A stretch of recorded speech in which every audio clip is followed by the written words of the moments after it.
साथियों, आज पूंजीवादी मीठी सुरीली नैतिकतावादी चोचलेबाजी में फंसे बगैर समाज की वास्तविकता पर एक नज़र मारी जाए, जो इस चोचलेबाजी सारा ढोंग पाखंड पलक झपकते ही साफ हो जाएगा।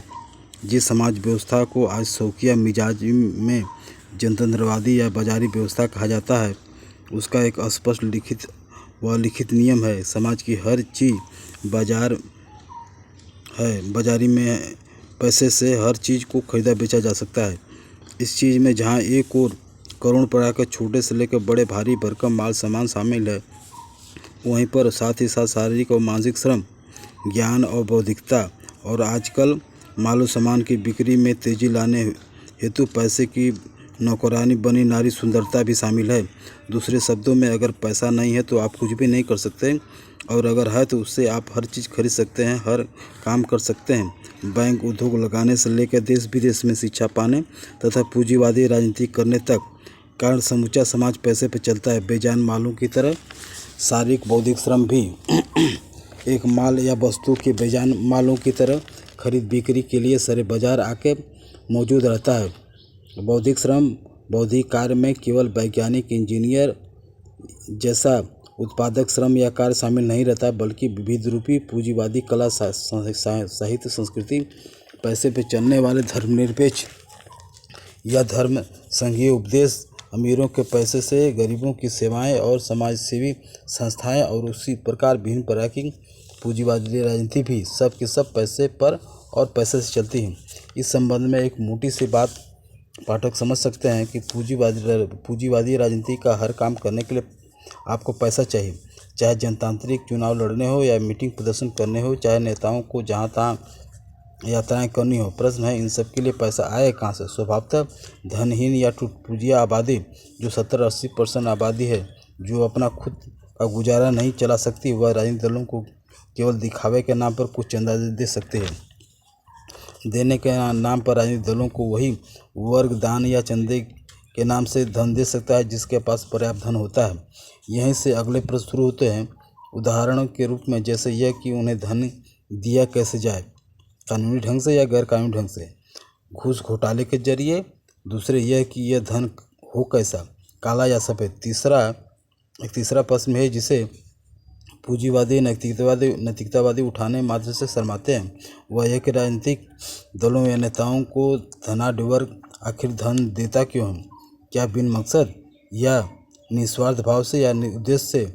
अथवा सच्चाई यह है कि जिस तरह पूंजीवादी राजनीतिक दल धनाढ्यों से धन लिए बिना राजनीति नहीं कर सकते, उसी तरह पूंजीपति वर्ग भी राजनीतिक दलों को धन दिए बिना अपनी वर्गीय स्वार्थ पूर्ति भी नहीं कर सकते। कारण अलग अलग पूंजीपतियों के तथा समूचे पूंजीपति वर्ग के वर्गीय हितों से संबंधित तथा समूचे समाज से संबंधित नाना प्रकार की नीतियाँ, योजनाएं एवं कार्यक्रम पूंजीवादी राज द्वारा और राज्य सरकार में आए राजनीतिक दलों द्वारा बनाई, बदली व लागू की जाती है। इसी कारण पूंजीवादी वर्गों के द्वारा अपने धन के बूते पर राजनीतिक दलों को अपने साथ चिपकाए रखना उतना ही जरूरी है जितना कि राजनीतिक दलों द्वारा धनाढ्यों से धन लेना। इसी दो तरफा मजबूरी में धनाढ्यों और राजनेताओं में एक अलिखित परंतु अटूट सघनतम संबंध पैदा हो जाते हैं।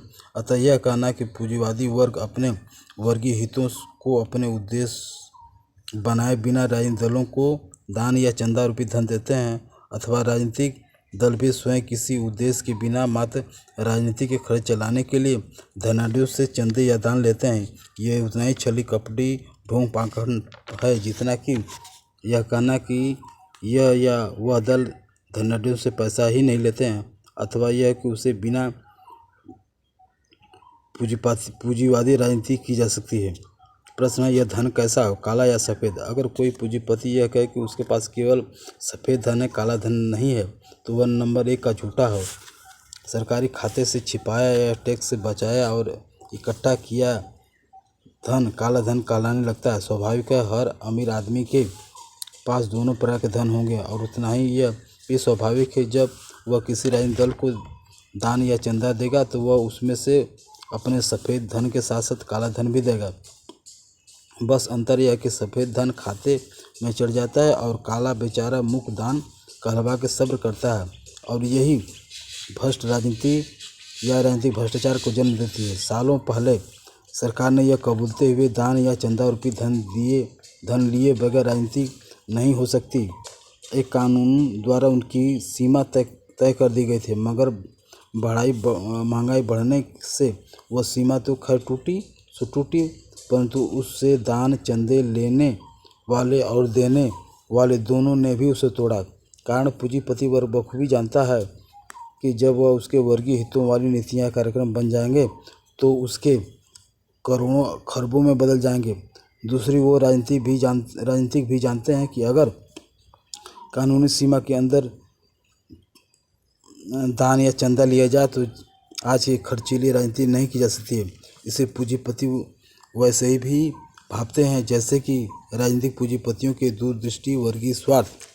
इसलिए इधर धनवान वर्ग सफ़ेद धन जो देने की कानूनी सीमा में आकर बही खाते में दर्ज हो जाते हैं के साथ काला धन जो कानूनी सीमा के और बही खाते के बाहर हो पार करता है और राजनीतिक दल उसे कबूल के उसे सफ़ेद बना देता है। ऐसे ऐतराज़ के नाम पर पूंजीवादी नैतिकतावादियों को केवल बेचारे काले धन पर होता है, चाहे उसका नाम वो घूस घोटाला, हवाला रख दें अथवा चारा घोटाला। इस संबंध में दो बातें।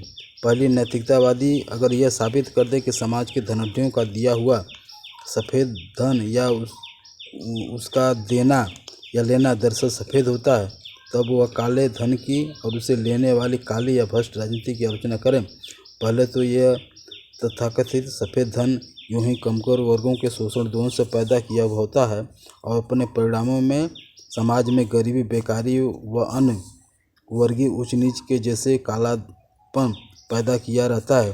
दूसरे, उसे लेने व देने के उद्देश्य क्या हैं? क्या वे सभी सफ़ेद होते हैं?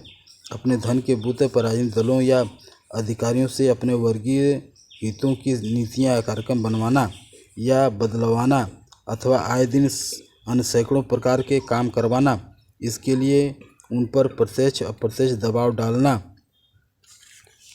जैसे स्वार्थ पूर्ति करने वाले नेताओं को अपने अखबारी व अन्य प्रचार तंत्रों से दिन रात प्रशंसाएं करके उनसे जनता में चुनावी आधार पैदा करना, और जो उसकी स्वार्थ पूर्ति नहीं करते उनके बने बनाए जनाधार उनके खिलाफ दिन रात जहर उगल के उनको राजनीति से बेदखल करना। क्या ये कार्य या उद्देश्य सफ़ेद हैं? यही प्रश्न राजनीतिक दलों पर भी खड़ा होता है।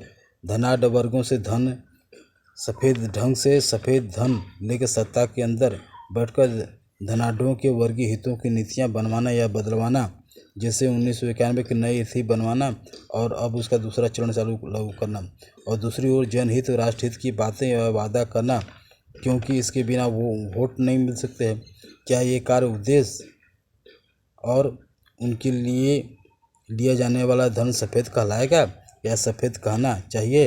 हाँ, सफ़ेद पोशी की नज़र में वह सब कुछ सफ़ेद है, पर दरअसल वह कुछ और है।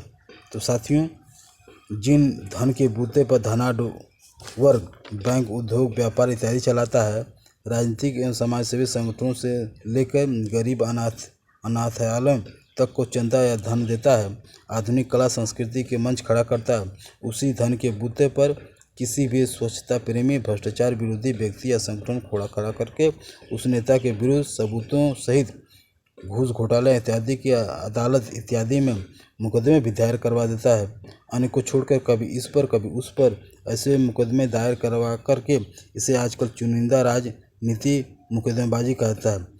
उपरोक्त बातों से यह कतई मतलब नहीं कि भ्रष्ट राजनीति या राजनीतिक भ्रष्टाचार या भ्रष्ट राजनीति का विरोध नहीं होना चाहिए। सवाल है कि इस विरोध के नाम पर केवल चुनिंदा नेताओं या दलों का ही विरोध नहीं हो रहा है, सो भी केवल उनके स्वार्थ हित में।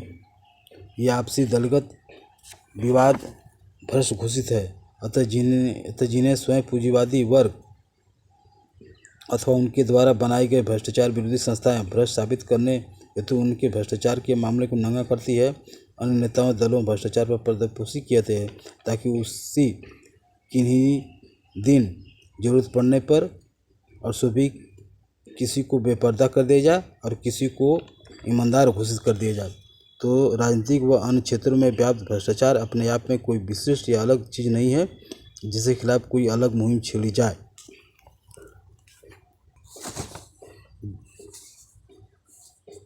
भ्रष्टाचार का खात्मा हो सकता है या नहीं, इस पूंजीवादी व्यवस्था में तो संभव ही नहीं है। यह पूंजीवादी व्यवस्था की अपरिहार्य उत्पत्ति मात्र है। राजनीतिक भ्रष्टाचार उस उत्पत्ति या हर क्षेत्र में भ्रष्टाचार का एक अंग मात्र है। अतः अगर हर क्षेत्र के भ्रष्टाचार को, उसकी जननी पूंजीवादी व्यवस्था को और उससे पैदा हुई जनता या देश से जुड़ी हुई प्रमुख समस्याओं को नज़रअंदाज करके केवल राजनीतिक भ्रष्टाचार को या भ्रष्टाचार को और सभी मुक्त राजनीतिक भ्रष्टाचार को देश का प्रमुख राजनीतिक मुद्दा बना जाए, सभी पूंजीवादी वर्गों और स्वार्थों के दलगत झगड़ों द्वारा खड़े किए चुनिंदा मामलों को ही भ्रष्टाचार विरोधी अभियान मान लिया जाए, तो विश्व पूंजीवाद के एकदम योजनाबद्ध अनुसार आम जनता से जुड़ी समस्याओं के मुद्दे दब जाएंगे।